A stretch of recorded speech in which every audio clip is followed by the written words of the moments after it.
wub, wub, wub, wub, wub, Pegasus emergency, this dude's pooping out. Oh, hey, nerds. Your results just got back. My name is Dr. Jordan Breeding, and yes, it's breeding. Like what I do with dogs. Well, not with dogs. I just encourage them to breed. I mean, they've earned it. They're man's best friend. Whatever. Welcome to another episode of Your Brain on Crack, the show that harms almost no dogs and diagnoses problems in almost all movies, and the only show on Cracked unafraid to explore the heaviest, hardest scenes in cinema.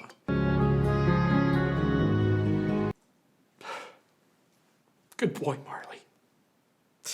Good boy. Today, I diagnose...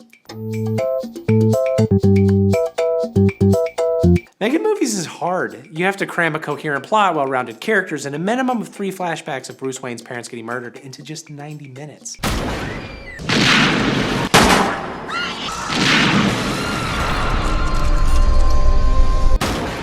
Filmmakers use stock characters and recurring cliches so they don't waste 15 minutes explaining that the guy with the stethoscope is an actual doctor. I mean, he's got a stethoscope. What else could he be? But some tropes say more than they mean. Movies are littered with evil politicians like back tattoos at a Nickelback concert, but somehow they're never the president. Seriously, every shady politician's office is limited to, what, senator, congressman, maybe a couple of CIA directors to keep things spicy? Do it. Do it. Every Operation Treadstone is created and run without the president's knowledge or even his involvement. Maybe I can handle some of the more mundane jobs. That sounds good. Movies like Iron Man 3, X-Men, Star Wars prequels, they all revolve around these sneaky senators and vile vice presidents and congested congressmen all abusing their power. I am the Senate. When the president is a major character, we get movies like Air Force One or Independence Day where he's this gun-toting ass kicker, clearly elected because of his sick kill-to-death ratio. Happy 4th of July. But why? Wouldn't it be way scarier to have an all-powerful evil president than, what, a really mean minority whip? Moments like this require someone who will act. In real life, the American government is protected by a system of checks and balances that don't allow any one branch or faction to completely take over, but bipartisanship doesn't readily lend itself to shootouts with M16s or badass one-liners, and literally 0 filibusters have ended with a president donning Iron Man armor. You look good, Mr. President. Americans hate Congress because they are, by definition, members of a large body forced to compromise. But Americans don't want limitations or compromise, and back-channel dealings and political doublespeak are not heroic. What we'd prefer is one single, shredded, shirtless stud in a fashionably askew tie delivering dope-ass speeches about freedom and blasting undead fascist zombies in the frickin' neck. That's President Sawar. He has a rocket launcher. So this is how liberty dies. Now that is change we can believe in. I lost the record on you. Say you're a director, and you've got a character written as so crazy. Maybe they eat glass. No, maybe poop. I don't know. Just cast Jared Leto. Let him figure it out. Hunka hunka! How are you going to show the audience that this dude's off his rocker? You could have somebody walk by and yell, "This bloke started smoking the wacky backy. This Jav is bombing like bollocks. Got a biggie for the crazy, this one what?" But even though your British accent is amazing, it's tip-top. This movie is set in West Virginia, so when I have them headbutt random shit. There are at least 2 instances of Arthur Fleck smacking his noggin against inanimate objects in The Joker. It's the phone booth after getting fired from his clowning job, and that asylum cage thing while stealing his mother's medical files. He might do it more, but that movie makes me sad. Both scenes mark major steps in Fleck's transition from a strange but friendly clown to a clown who shoots talk show hosts in the face. You know the type. I do. But mostly they're just there to show you that this dude is crazy. I mean, he's headbutting things. What kind of sane man does that? I mean, you know, besides literally everybody who works for the NFL. Speaking of headbutting clowns, in the second It movie, Pennywise flexes his crazy by smashing through a plate glass window with his bulbous head.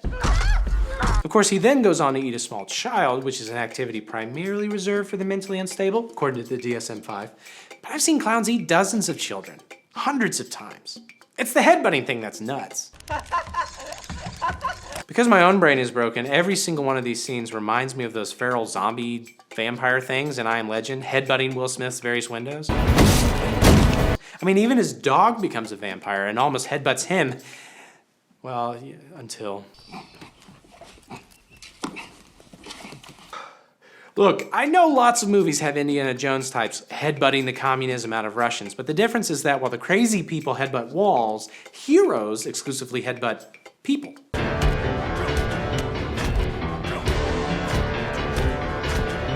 And I don't want to argue whether or not mentally disturbed people would headbutt glass for reasons that even brilliant medical professionals such as myself don't understand.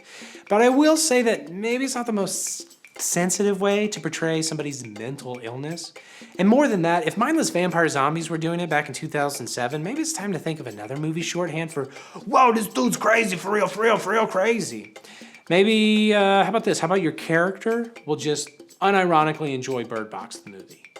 That's crazy.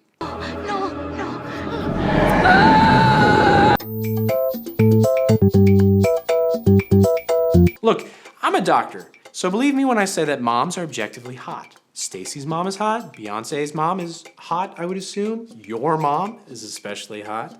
But that doesn't quite explain why so many movies base so many jokes around characters' moms being pleasing to look at. Like, half of all teen comedies include a scene where an embarrassingly attractive mother flits about, shaming her child and forcing everybody else erect. And we're like, oh yeah, that's hilarious, relatable, more hot moms, more. Go to school, boys. I am truly jealous you got to suck on those tits when you were a baby. Stifler's mom in American Pie has the dubious distinction of being the first woman in pop culture to be reverently referred to as a MILF.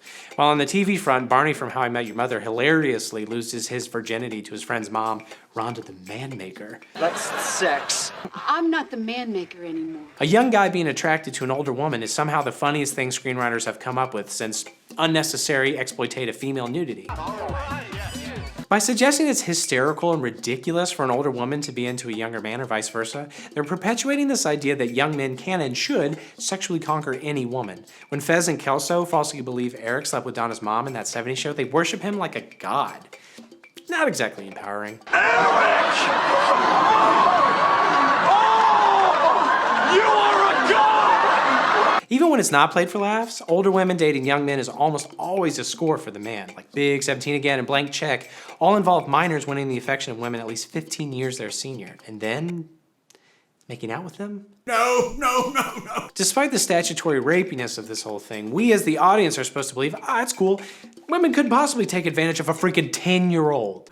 No. On the other hand, every movie lady in a relationship with an older man has either been forced into it, like in Beetlejuice or Lemony Snicket, or she's just this broken person, like in Adventureland or American Beauty. Look, Mom, I really don't feel like having a Kodak moment here, okay?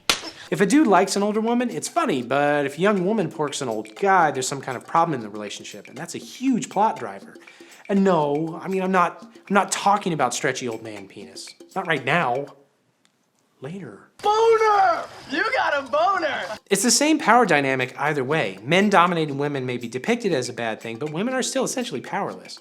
No matter how you slice it, men are the sexual instigators and hold all the authority in unequal age movie relationships.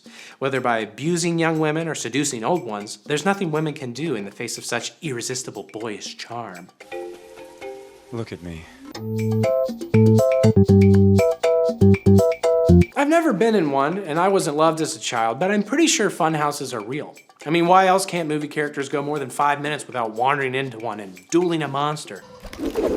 Seriously, think about how common these scenes are. They're crazy common. They're like so common. Buckle up. Funhouse spoilers coming in hot. Follow me! The Watchmen show flashes back to sexually harass a naive Christian boy moments before a giant squid crash lands and kills 3 million people in a Hoboken funhouse.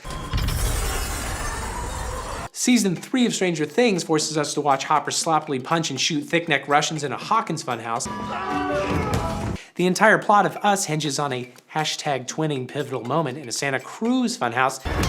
And hey, look, that It Chapter 2 scene with all the headbutting and child eating happened in a Maine funhouse. That's so many freaking funhouses! My guess is getting punched, shot, eaten, and or sensually undressed amongst distorted mirrors is supposed to be this throwback to the simpler times of the 1980s when the height of childhood fun was staring into wacky mirrors and imagining what playing Xbox will be like one day. And I guess practically, yeah, funhouse fights are gonna look cooler and more stylized than, say, a couple dudes slapdicking in an unlit Taco Bell dining room. In fact, I bet funhouse mirrors would make even a boring old actual doctor's office look cool. Whoa! Ooh! Ah! Okay, yeah, that was pretty sick. I guess that's why even movies not set in the 80s still absolutely have to have distorted mirror battle sequences, even if they're self-aware enough to realize John Wick probably is too busy to visit a carnival. So they'll be like, oh no, Mr. Wick, it's not a funhouse. It's an art installation. Or, hey, guess what? Only magical mirrors block Xavier's telepathy somehow. Or, this apparently ridiculously well-funded and creative high school builds elaborate faux funhouse sets because the youths love dancing amongst mirror rigs. How convenient for our film. 2 straight John Wick movies have Wick take a break from mourning his dead puppy to engage in dope-ass mirror shootouts. Honestly, if John Wick 4 isn't just one long gunfight through a funhouse mirror room, I'll be at least a little disappointed. Are you sure? I'm just kidding, Keanu, you rock. No, don't hurt me, don't hurt me. Everything's fine. All right, let me check. Talked about how much, talked about how much I want Keanu Reeves to take me to a playground, use sound scientific reasoning to justify my love of mommies. Check. And laid out my presidential platform. Yep. Looks like I hit everything. Join us next appointment when we diagnose why all movie dogs go to hell. God, guys, we can't do that. Look, you're making Keanu sad. Guys. Anyway, be sure to stop by Kathy's desk on the way out for your drugs for your fleas. Holy crap, you guys are dogs. Okay, I now see this episode might have been in poor taste. Hey, Caleb, don't roll that last clip.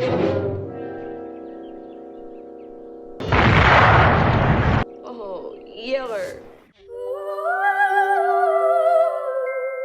There's no need to complicate, just hit that bell. It cannot wait. Subscribe.